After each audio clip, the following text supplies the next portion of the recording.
കുട്ടികളുടെ ഭാവി നശിപ്പിക്കുന്ന തരത്തിൽ ഇടപെടുന്ന ഒരു കോളേജ് മാനേജ്മെൻറ്റിൻ്റെ ജനറൽ സെക്രട്ടറി എന്നുള്ള നിലയിൽ ആ സ്ഥാനം മന്ത്രി പി.കെ. ബഷീർ ഒഴിയണമെന്നൊരു പ്രമേയം അവതരിപ്പിച്ചിരിക്കുകയാണിപ്പോൾ മുസ്ലിം ലീഗ് തന്നെ. നമുക്കറിയാം, മുസ്ലിം ലീഗ് നേരിട്ട് നേതൃത്വം നൽകുന്ന ഒരുപാട് വിദ്യാഭ്യാസ സ്ഥാപനങ്ങൾ സംസ്ഥാനത്ത് പ്രത്യേകിച്ച് മലബാറിലുണ്ട്. അതെല്ലാം ഒരു സാമൂഹിക സന്നദ്ധ പ്രവർത്തനം എന്നൊക്കെ പറയുന്നുണ്ടെങ്കിലും എല്ലാത്തിനും പല ഡൊണേഷനുകളുമൊക്കെ വാങ്ങാറുണ്ട്.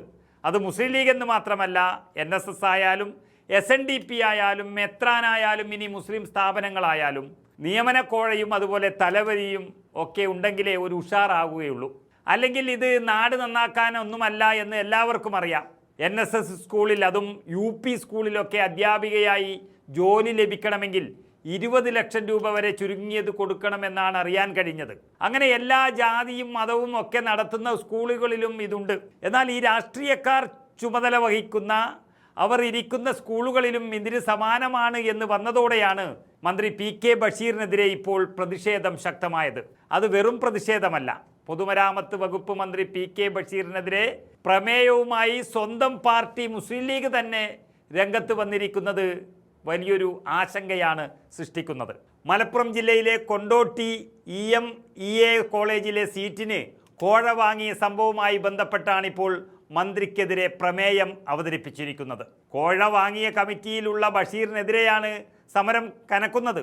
ഗുരുതരമായ ആരോപണമാണ് സ്വന്തം പാർട്ടി തന്നെ മന്ത്രി പി.കെ. ബഷീറിനെതിരെ ഉന്നയിച്ചിരിക്കുന്നത്.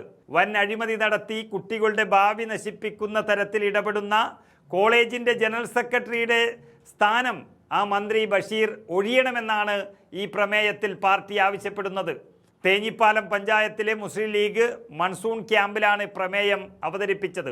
വിദ്യാർത്ഥികളിൽ നിന്ന് 25,000 രൂപ മുതൽ 50,000 രൂപ വരെ വാങ്ങുന്നതായിട്ടാണ് പ്രമേയത്തിൽ പറയുന്നത്. പ്രമേയം അവതരിപ്പിക്കുന്നതിൻ്റെ ദൃശ്യങ്ങൾ ഇപ്പോൾ മാധ്യമങ്ങളിലെല്ലാം വന്നുകൊണ്ടിരിക്കുന്നു. പ്രമേയത്തിൽ പി.കെ. ബഷീറിനും കോളേജ് മാനേജ്മെൻറ്റിനുമെതിരെ അതിരൂക്ഷ വിമർശനമാണ് ഉന്നയിക്കുന്നത്. മുസ്ലിം ലീഗിൻ്റെ നിയന്ത്രണത്തിലുള്ള ഒരു കോളേജ് കൂടിയാണിത്. മാത്രമല്ല, പാണക്കാട് ബഷീർ അലി തങ്ങളാണ് ഈ കോളേജിൻ്റെ പ്രസിഡന്റ് സ്ഥാനം വഹിക്കുന്നത്. അങ്ങനെ ഇത്രയും പച്ചയായി കോഴ വാങ്ങിയിരിക്കുന്ന സംഭവത്തിൽ മന്ത്രിയെ മാത്രം വിമർശിക്കുകയും അതേസമയം ആ സംഭവത്തിൽ പാണക്കാട് ബഷീർ അലി തങ്ങളെ ഒന്നും പറയാതിരുന്നതും ഇപ്പോൾ ചർച്ചയാവുകയാണ്. ഒരു കമ്മിറ്റി വാങ്ങുന്ന കോഴയിൽ സെക്രട്ടറി മാത്രം പ്രതിസ്ഥാനത്ത് നിൽക്കുകയും പ്രസിഡന്റ് ചിത്രത്തിലേ ഇല്ലാതിരിക്കുകയും ചെയ്യുന്നതൊരു പക്ഷപാതപരമാണെന്നും പലരും പറയുന്നു. യുവാക്കളുടെ യൂത്ത് ലീഗും പരസ്യ പ്രതിഷേധവുമായി രംഗത്ത് വന്നു. അതും വിഷയം ആശങ്കയിലാക്കി. ഇതോടെ നിർത്തണമെന്നും ഇനിയും കോഴ വാങ്ങാനാണ് തീരുമാനമെങ്കിൽ അതിശക്തമായി തിരിച്ചടിക്കുമെന്ന് യൂത്ത് ലീഗ് മുന്നറിയിപ്പ് നൽകുകയും ചെയ്തു. ഏതായാലും പി.കെ. ബഷീർ മന്ത്രിയാണ്.